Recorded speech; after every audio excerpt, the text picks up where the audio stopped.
God dag og velkommen til Lindalandet. Da setter vi i gang. Ja, og så det ok.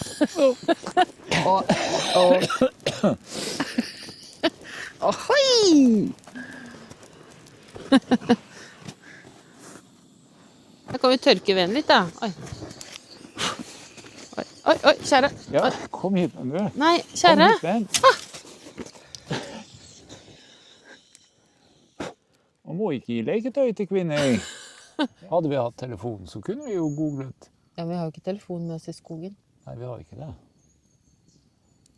Skogen er nemlig telefonfri. Og det er jo ganske deilig. Ja, for hvis det skjer noe da, og vi trenger hjelp, så har vi jo bål. Sender vi Da ryggsignaler. sender vi røyksignaler. Det var lurt. Mhm. Nå vet jo de som ser på at jeg har en hemmelighet i sekken. Ja. Men det Har du? Nei, ble ikke vi enige om at vi ikke skulle ta den ut? Jo, det ble vi. Glemte du det? Vi glemte det. Ja. Ja. Men du er tilgitt. Takk. Det setter jeg pris på. For vi har jo sånn telefonhotell i gangen, Det har vi. som man egentlig skal legge telefonen i når vi ikke skal ha det med oss. Det er korrekt. Det koster penger også, det. Jeg gjør jo det. Mhm. 5 kroner døgnet der. Ja, det er det faktisk. Det er ikke alle gjester som blir så fornøyd med det da, når vi sender sånn Vipps-krav. Nei, det er sant. Men det er sånn vi finansierer dette Lindalandet her. Vi oppfordrer alle som kommer på besøk til å ha med telefon.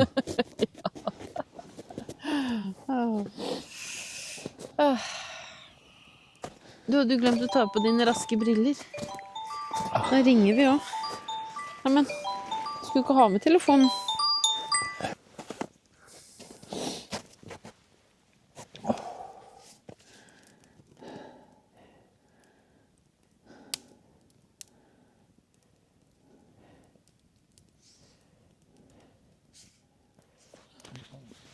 La meg gjøre det. Da går det mye fortere. For jeg har raske briller. Ja. Er det riktig da? Ja, skal vi se. Nei, da så.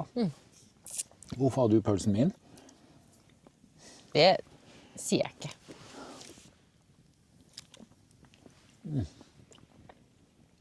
Du ser ikke noe. Det står navn der. Jeg liker jo best å grille i flammøy. Du liker best å grille i glør. Ja, jeg gjør det. Men jeg vil bli fotferdig. Det var så langt ned til gløren. Vi fikk jo tatt ned en del i dag. Ja, På langt ned nok, men allikevel. det er en begynnelse. Nei, det er strengt tatt en fortsettelse. Det var en fortsettelse. Det ble ikke rom bygd på en dag, da. Nei, men det brant ned på noen timer. Ja. Det er også veldig godt å grille brødskive med gulost på. Nå har vi med det også. Nei. Nei, det har vi ikke. Nei, skal vi bare friste noen? Jeg skulle bare frem til at det også er veldig godt. Jeg skjønner jeg. Å ha med sånn niste, da. Å, ja, sånn, ja. Så skal jeg finne lompe til deg. Og så hadde jeg jo det. Tror du han er ferdig? Nei, du! Den må stekes litt til. Det Stek den litt kan til. hende, han. Ja, gjør det. Men det er så langt frem der. Du kan låne pinnen min, da. Nei, det kan jeg ikke, for det er den pølse, og den er din. Ja, men du kan få den. Så kan Nei, jeg det vil jeg ikke ha. vente litt. Om du griller den litt sånn skakt, liksom. Ja, Ja. jeg gjør det. Vil du spise den, altså? Ja, jeg bryr meg ikke. Mat er mat, sier jeg. Men det holder i massevis til deg. Jeg trenger ikke malen. Ja, men da ser vi ikke det svarte. Kan vi liksom late som... Og det hadde jeg tenkt å ta på meg, faktisk. Og hva? Nå skal jeg få kjeft. Nei, Nei. hva? For når man våkner om morgenen, så har man jo veldig kaffetørst. Men man må jo på bad og dusj og alt sånt. Hva med å sette en kaffemaskin inne i dusjen? Så man kan drikke kaffe mens man dusjer? Men da, Har du tenkt på det? Ja, for da reiser jo spørsmålet seg. Trenger kaffemaskinen å stå inne i dusjen for at du skal drikke kaffen inn i dusjen? Eller kan den stå på utsiden? Ja, kanskje. Det lurer jeg på. Ja. Du kan få hva du vil. Ja. Jeg bare lurer på hva som er det beste. Jeg hadde rett i det. Ja, det vet ikke jeg. Det er ikke viktig å ha rett. Nei. Men på den annen side, jeg har jo aldri feil. Nå snurret jeg på dette her rundstykket, og så la jeg hele fingeren oppi. Og du har Sennep. ikke mer papir. Jo, Oi, det har du. visst har vi papir. Da kan du tørke deg. Sånn. Ja, nei. Men vi kan tenke litt på det. Har du spurt på pølsene nå, eller? Skal du ha mer? Det var veldig mye røyk det ble nå. Men skulle du ha en sjokolade til det? Å, kaffe da? Å, kaffe må vi ha, vet du. Nei, men Bare sett deg ned, du. Brenner en stund til. Nå er vi borte i røyken. Nei, det er ingen som ser oss nå. Kan vi gjøre hva vi vil? Nå kan vi tulle. Kan vi løpe hjem med oss? Da er det ingen som finner oss etterpå. nei. Åh, det er greit å rydde etter hvert, da.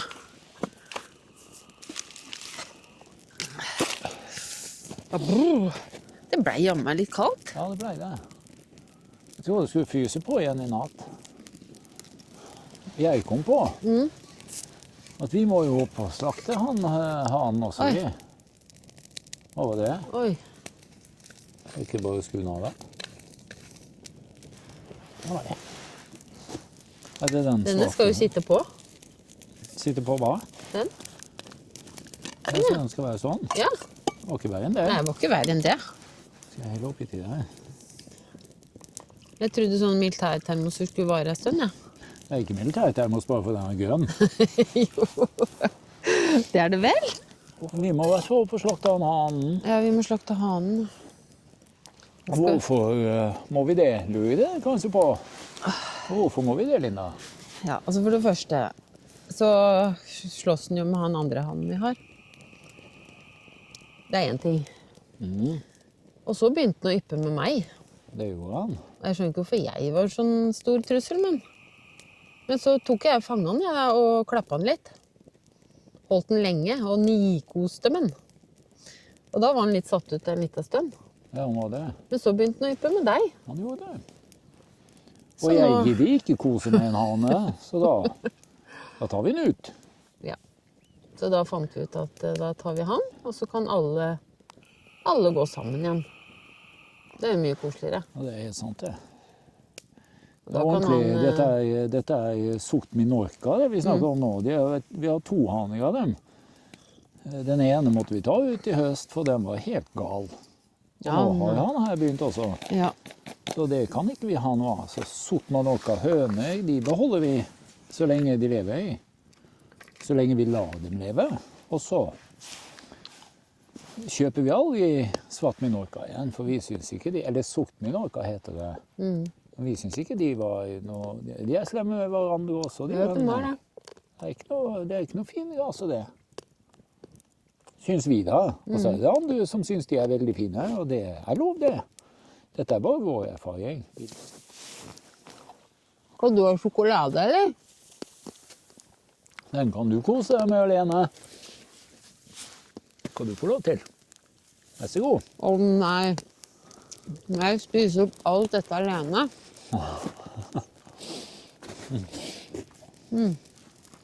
Noen ganger Ja.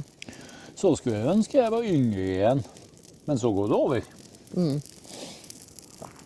Og det er stort sett hver gang jeg reiser meg opp eller setter meg ned. Ja, det er bare da. Bare da. Det er ikke så kjedelig hver gang igjen, da. Hadde dette vært så kjedelig. Ja. Neida. Det eneste som øker når man blir eldre, det er jo antallet kroppslyder. Og det merker jeg godt.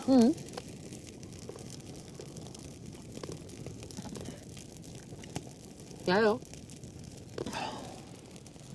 Men noen ganger så sover jeg veldig dårlig om natta. Det kommer så mange lyder.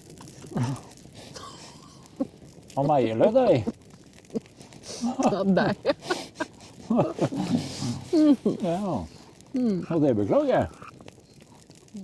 Nå må jeg reise meg hjem. Hvorfor det? Fordi varmen går bort der. Og jeg vil ha den hit. Jeg husker jeg fikk et sånn barkebilleangrep. Bestefar og jeg måtte henge opp det. Sånne sorte plastrør med små prikker i, og små hull i. Og så var det en sånn hvit plastdunk i bånd. Og så la vi en sånn giftpose oppi alle disse fellene. Og den lukta. Det er akkurat som jeg husker den lukta den dag i dag. Og så var det like spennende å se hver gang vi skulle ut og tømme disse fellene. Hvor mange barkebiller vi hadde fanget. Og da var det viktig at alle som hadde skog, samarbeidet, for det hjalp ikke om én hang opp feller og tok den dugnaden, hvis ikke alle gjorde det. Ja, det er jo sant. Nå begynner vi å bli litt stive og kalde. Ja, vi gjør det. Det er ulempen om å sitte og kose seg for lenge. Jeg lurer faktisk på om vi bare skal vinse det inn i morgen, ja. Fordi klokken begynner å bli veldig mange nå. Hva er den? 5:04. Og vi skal slakte hane. Vi skal slakte hane. Etter at vi har gått inn og varmet oss litt grann. Ja. Det blir jo varm nå, men ikke så varm heller. Nei. Ikke jeg vet på.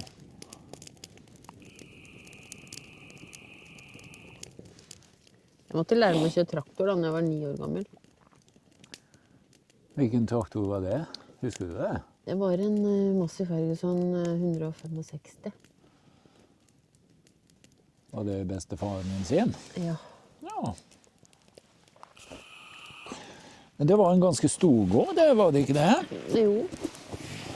Og grunnen til at jeg måtte lære meg å kjøre var jo fordi når jeg kom hjem fra skolen, så var jeg ofte alene hjemme. Men jeg måtte jo kanskje plukke stein, og det var ting som måtte ordnes da. Og da trengte jeg traktor. Så sånn var det. Og så måtte jeg få min egen tømmesaks også.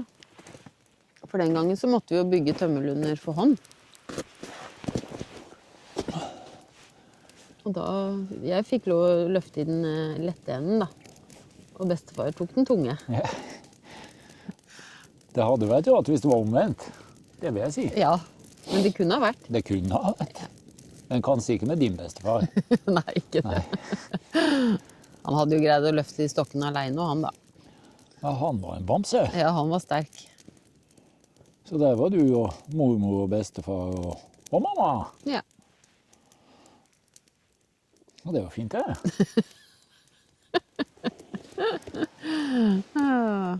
Ja, det var fint, det. Du vet det, jeg husker jeg måtte, når jeg gikk på barneskolen, altså hvis jeg en eller annen gang, eller innimellom da, så skulle jeg være med en venninne hjem. Og da måtte vi gå på rektors kontor og så spørre om vi kunne få låne telefonen. Og det var jo sånn gammel telefon, sånn grå. Sånn skivetelefon. Ja, skivetelefon. Ja. Og det var greit å låne telefonen, men da måtte jeg betale 2,50 kroner da. På telleskritt, ja. På telleskritt. Og det var 1 minutt, det. Ja, det er sant. Så det var bare å ringe og håpe at noen tok telefonen og spørre om jeg kunne få være med en venninne hjem. Eller om jeg kunne ha med en venninne hjem til meg. Så var det veldig viktig å passe på at man ikke hadde venner som hadde mange 9-tall eller 0 i telefonnumrene sine. For da ble det jo aldri ferdig å ringe. Det var jo dagen der på før du var ferdig å slå et 9-nummer. Ja. Eller et nummer med masse 9-tall i. Ja. Det var jo helt håpløst. Det var helt håpløst.